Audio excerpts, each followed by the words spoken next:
সন্ত্রাস বিরোধী আইনে বাংলাদেশ জামায়াতে ইসলামী ও ছাত্র শিবির সহ তাদের সকল অঙ্গ সংগঠনকে রাজনৈতিক দল ও সংগঠন হিসেবে নিষিদ্ধ করে প্রজ্ঞাপন জারি করেছে স্বরাষ্ট্র মন্ত্রণালয়। বিকেলে এই প্রজ্ঞাপন জারি করা হয়। এখন তারা আন্ডারগ্রাউন্ডে চলে গেলেও তাদের মোকাবেলা করার মতো প্রস্তুতি আছে বলে জানিয়েছেন স্বরাষ্ট্রমন্ত্রী ও আইনমন্ত্রী। তামজিদ সুমনের রিপোর্ট।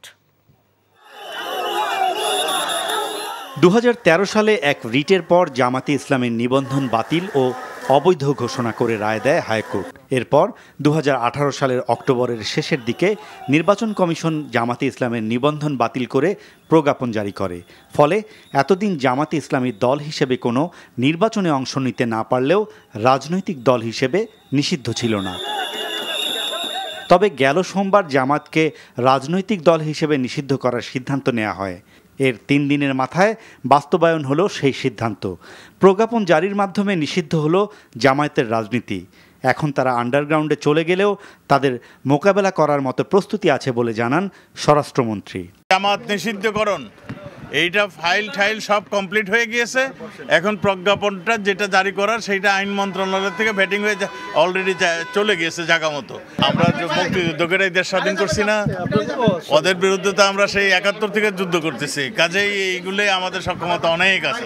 এর আগে আইনমন্ত্রী বলেন, সন্ত্রাস বিরোধী আইনের 2009-এর 18(1) ধারা অনুযায়ী বাংলাদেশ জামায়াতে ইসলামী ও ছাত্র শিবির সহ তাদের সকল অঙ্গ সংগঠনকে রাজনৈতিক দল ও সংগঠন হিসেবে নিষিদ্ধ করা হয়েছে।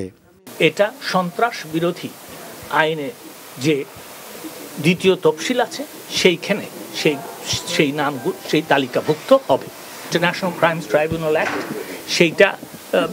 সেইখানেও আমরা সংশোধন করার ব্যবস্থা করেছি এবং এই ব্যান করার পরেও তাকে আপনার সাজা দেওয়া যাবে না এমনটি নয়, কিন্তু কথা হচ্ছে ব্যান যেহেতু হয়ে গেছে হয়তো ব্যান করার ব্যাপারটা সাজার মধ্যে আর আসবে।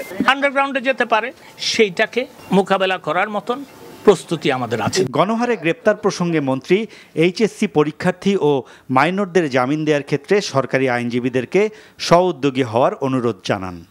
Tamjid Suman, NTV news, Dhaka.